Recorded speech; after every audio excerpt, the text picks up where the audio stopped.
Hello, જાગુસ kitchen જર્નીમાં આપ સૌનું સ્વાગત છે. ફ્રેન્ડ્સ, આજે આપણે બનાવશું આપણા સૌનું પ્રિય, જાણીતું અને ભાવતું એવું ફરસાણ ખાંડવી. તો ચાલો શરૂ કરીએ. સૌથી પહેલાં 1 કપ લોટ લેશું. આ મેં રેડી બેસન આવે તે લીધેલું છે.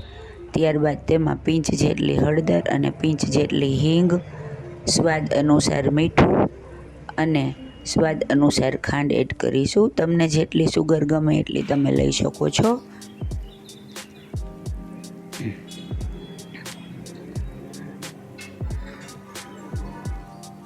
ત્યારબાદ તેમાં 1 કપ દહીં, જેટલું બેસન લીધું છે તેટલા માપનું દહીં અને 1.5 કપ પાણી લેશું. તમે છાશ લો તો તે 2.5 કપ લેવાની છે. આપણે અત્યારે દહીં અને 1.5 કપ પાણી લીધું છે. હવે તેને બ્લેન્ડર ફેરવી અને બ્લેન્ડ કરી અને તેનું લિક્વિડ કન્સિસ્ટન્સી બનાવી લેશું. ત્યારબાદ એક જાડા તળિયાવાળી કઢાઈમાં તેને ટ્રાન્સફર કરી લેશું. ફ્રેન્ડ્સ, તમે આને મિક્સરમાં પણ ચલાવી શકો છો, પણ બ્લેન્ડરથી બહુ વાસણ બગડતા નથી. હવે આપણે તેને મીડિયમ ફ્લેમે કન્સિસ્ટન્સ આવી રીતે ચલાવતા રહેશું, જ્યાં સુધી આપણું બેટર એકદમ થીક અને ટ્રાન્સપેરન્ટ નહીં થઈ જાય. ફ્રેન્ડ્સ, જો તમે મારી ચેનલ પર નવા હો તો મારી ચેનલને સબસ્ક્રાઈબ જરૂરથી કરજો અને બાજુમાં રહેલી ઘંટડી દબાવી દેજો, જેથી મારી નવી રેસીપીનું નોટિફિકેશન સૌથી પહેલાં તમને મળે. ફ્રેન્ડ્સ, આને મીડિયમ ગેસે કન્ટિન્યુઅસ ચલાવતા રહેવાનું છે, છોડવાનું નથી, નહીંતર તો નીચેથી બેસી જશે અને ગાંઠા પડી જશે. ફ્રેન્ડ્સ, આ ફરસાણ એકદમ સ્મૂથ અને એકદમ ટેસ્ટી લાગે છે, જે તે ખાવામાં ખૂબ જ મજા આવે છે અને આ બનાવવામાં ઘરે એકદમ સહેલું છે. બજારમાં ખાંડવી એકદમ મોંઘી મળે છે. જો તમે ઘરે બનાવશો તો એકદમ ફ્રેશ અને એકદમ ટેસ્ટી બનશે. આપણા બધાના ઘરે ચણાનો લોટ લગભગ હોય જ છે, તો તમને ગમે ત્યારે મન થાય ત્યારે ફટાફટ ખાંડવી બનાવી શકો છો. જુઓ, આપણું બેટર હવે થીક થઈ ગયું છે અને ટ્રાન્સપેરન્ટ પણ થવા લાગ્યું છે. હજી આપણે તેને થોડી વાર ચલાવશું. ત્યારબાદ આપણે તેને ચેક કરી લેશું.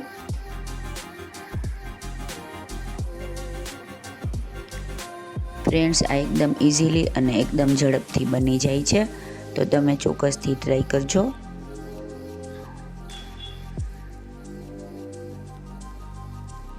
આવી રીતે તમે 2.5 ગણું પરફેક્ટ દહીં અથવા છાશનું માપ લેશો ને તો તમારી ખાંડવી એકદમ સરસ જ બનશે અને એકદમ ઝડપથી બની જશે. હવે આપણે થાળીમાં સેજ ખાંડવી લગાવી અને જોઈ લેશું.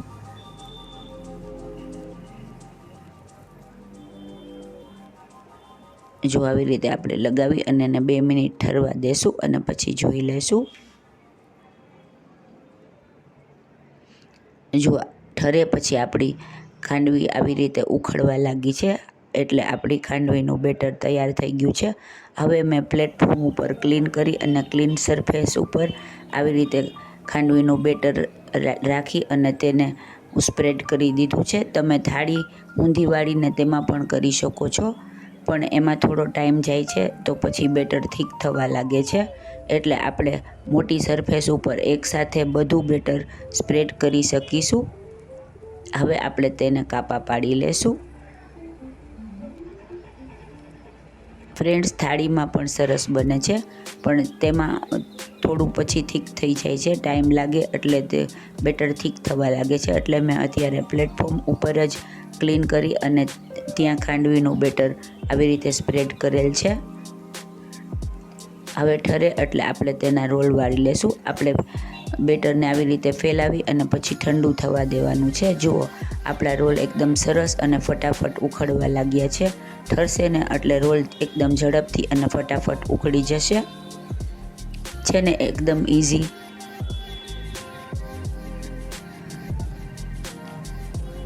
આવી રીતે કરશો ને તો તમારી ખાંડવી એકદમ ફટાફટ અને ઝડપથી બની જશે.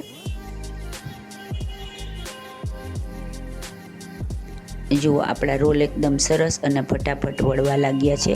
1 કપ બેસનમાંથી આખી થાળી ભરાઈને આપણી ખાંડવી રેડી થઈ ગઈ છે. હવે આપણે તેની ઉપર રેડવાનો વઘાર રેડી કરી લેશું. આના માટે 3 ચમચી જેટલું તેલ લેશું અને તેમાં પિંચ જેટલી હિંગ એડ કરીશું. ત્યારબાદ તેમાં અડધી ચમચી રાઈ એડ કરીશું. રાઈ એકદમ તતડી જાય ત્યાં સુધી આપણે તેને ગરમ કરીશું. ત્યારબાદ એમાં 1 મોટી ચમચી જેટલા સફેદ તલ એડ કરીશું. ખાંડવીમાં ફ્રેન્ડ સફેદ તલ તો જોઈએ જ. હવે તેમાં આપણે 2 લીલા મરચાં મેં સમારીને એડ કરેલા છે તે એડ કરીશું. ત્યારબાદ પિંચ જેટલું લાલ મરચું પાવડર એડ કરીશું. આનાથી આનો કલર સરસ આવે છે. પછી ગેસ બંધ કરી અને આપણે વઘારને આવી રીતે સ્પ્રેડ કરી દેશું. ફ્રેન્ડ્સ, આનાથી ખાંડવીનો લુક એટલો સરસ આવે છે ને કે હું તમને શું કહું. એકદમ સોફ્ટ અને મોઢામાં મૂકતા ભેગી ઓગળી જાય એવી આપણી સરસ મજાની ખાંડવી રેડી છે. હવે આપણે તેને કોથમીરથી ગાર્નિશ કરીશું. જુઓ છે ને એકદમ જોરદાર. આખી થાળી ભરી અને ખાંડવી 1 કપ લોટમાંથી રેડી થઈ ગઈ છે. કોઈ પણ ગેસ્ટ આવે કે ગમે ત્યારે મન થાય ત્યારે એકદમ ઝડપથી અને ફટાફટ બની જતું આપણું એકદમ સરસ અને ટેસ્ટી ફરસાણ એવી ખાંડવી રેડી છે. તો તમે પણ ચોક્કસથી ટ્રાય કરજો. ફ્રેન્ડ્સ, તમને મારી રેસીપી ગમે તો તેને વધુમાં વધુ શેર કરી મને સપોર્ટ કરજો. તો આ ફેસ્ટિવલે આ ફરસાણ ચોક્કસથી બનાવજો. હવે અમથાઈ ફેસ્ટિવલ આવવાની શરૂઆત થઈ ગઈ છે ને એકદમ જોરદાર. ફ્રેન્ડ્સ, જો તમને મારી રેસીપી પસંદ આવી હોય તો તેને લાઇક, શેર અને સબસ્ક્રાઈબ જરૂરથી કરજો. ધન્યવાદ.